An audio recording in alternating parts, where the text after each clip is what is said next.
Département de l'Ain, 5h45 du matin. Cette paire de phares dans la nuit, c'est celle d'Alain Logier. Le brocanteur s'est levé tôt, et pour cause, aujourd'hui c'est la farfouille de Léman. On y est au milieu de nulle part. Il y a les tournesols, il y a les vaches, il y a les champs. Là, il y a des milliers d'exposants aujourd'hui. C'est le rendez-vous à ne pas manquer pour les chineurs. Près de 1200 exposants professionnels et particuliers et plus de 30 000 visiteurs sont attendus. À voir le balai des voitures sur le parking de Fortune, Alain Logier n'est pas le seul à être matinal. Arriver tôt, c'est augmenter ses chances de trouver des pépites. Bonjour. Je peux regarder votre lit? Je vous en prie. Premier flash avec ce lit de poupée ancien. Équipé de sa lampe torche, Alain va examiner le jouet dans ses moindres détails. Ce qui est important quand on chine un jouet d'enfant comme celui-là, c'est de regarder toujours l'état. L'état et voir s'il n'a pas été restauré, si tout est d'origine en fait. Il est vraiment très joli et puis surtout il a son matelas d'origine, ce qui est exceptionnel. C'est le tissu, c'est ce qui s'abîme le plus, donc c'est difficile de trouver des tissus comme ça d'origine. Maintenant on va vérifier l'ossature en bois, toujours pareil, on regarde toujours la solidité de l'objet, s'il n'a pas été restauré. En un coup d'œil, le brocanteur détermine l'époque du meuble. Ah oui, là, des petits clous en fait. Alors si c'est un lit cloué, ça veut dire qu'il est début 20e en fait. Les meubles fabriqués avant le XXe siècle étaient fixés avec des chevilles. Là, il a des petites roulettes, mais qui sont d'origine a priori. Le lit semble en parfait état, à un détail près.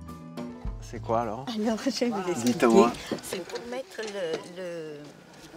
le baldaquin, vous savez. Ah, d'accord, ok. Le tige en bois et pour mettre la toile. Et vous avez le baldaquin? Non, je ne l'ai pas. Ah, donc il y a un petit manque. Ah oui, un petit manque. Mais À quel prix vous le faites hein? ben, je l'avais mis à 80 €. 80 €, d'accord. Oui.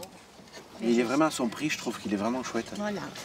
Un meuble incomplet reste toujours un bon argument pour négocier un prix. Au revoir. Le jour se lève doucement sur la brocante de Léman. Les exposants finissent de déballer leurs étals.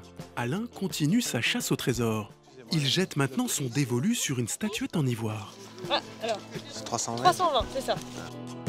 320 €, c'est une somme. Les vaut-elle vraiment? Pour le savoir, Alain va d'abord déterminer l'époque de l'objet.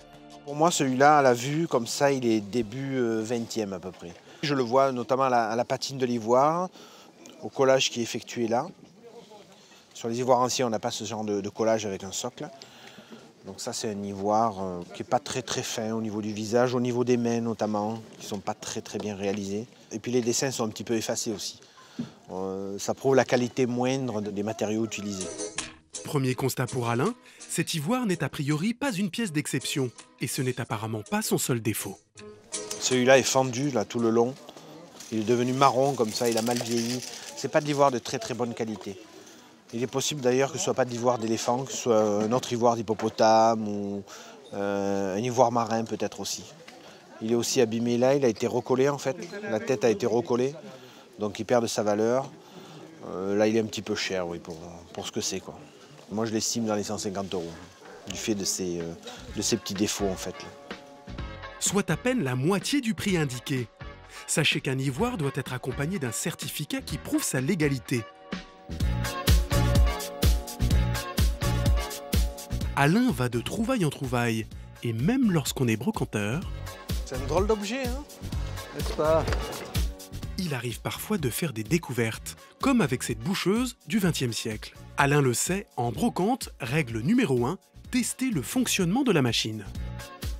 Alors je vais faire l'embouchonneur, alors montrez-moi un petit peu comment ça fonctionnait. Il suffit de descendre la bouteille là, de la mettre en place. Les bouchons placés dans l'entonnoir étaient ensuite enfoncés dans la bouteille par un système de manivelle. Toutes les pièces en mouvement sont en bronze. On voit c'est de la qualité quoi. C'est voilà. tout à fait. C'était le haut de gamme. Le bronze n'a quasiment pas d'usure par rapport à une pièce en métal qui, au niveau du frottement, va se gripper, va rouiller. Parce que là, il n'y a pas d'entretien. La courroie est d'origine. La courroie est d'origine. C'est incroyable, hein, elle La est un petit courroie peu est usée, d'origine. mais... Voilà. Moi, c'est ce que j'aime, les objets comme ça, j'adore. Pourquoi? Parce Voilà. qu'ils ont gardé leur peinture d'origine. Ils ont les petits défauts, ils ont la patine d'origine, il y a de la graisse. Il y a de la graisse. C'est adorable, il y a- ces voilà. objets. Moi, j'adore. Mais- C'est une horreur quand c'est repeint, ça. Une pièce d'exception que le brocanteur vend tout de même près de 1 000 €. Un prix qui ne repose sur aucune cote. à vous d'essayer de le faire baisser. Allez, merci à vous. Au revoir. L'œil d'Alain va maintenant s'arrêter sur ce porte-manteau. Très belle pièce. Un porte-manteau dans le style tonné. Et c'est lui qui a inventé le bois recourbé en fait. C'est du hêtre qu'on trempe une trentaine de minutes dans de l'eau chaude. Et ça lui permet de se recourber sans casser en fait. Et c'est lui qui a inventé cette technique au 19e. Et depuis, il a fabriqué des chaises de bistrot en grande quantité, à des millions d'exemplaires, et des porte-manteaux perroquets. Je ne pense pas que ce soit un tonné, tout simplement parce que Tonnet fabriquait ses porte-manteaux en plusieurs pièces pour pouvoir être transportés. On va regarder s'il y a une étiquette. Et ce qui est intéressant, c'est que malgré qu'elle soit un petit peu abîmée, il y a encore son étiquette d'origine. Ça augmente la valeur de l'objet en fait. C'est un Kohn, K-O-H-N. Kohn est une illustre maison de design autrichien de la fin du 19e, dont les chineurs raffolent. Alors, bonne pioche pour Alain? Alors par contre, ce que je viens de voir, c'est qu'il y a un pied qui n'est pas comme les autres.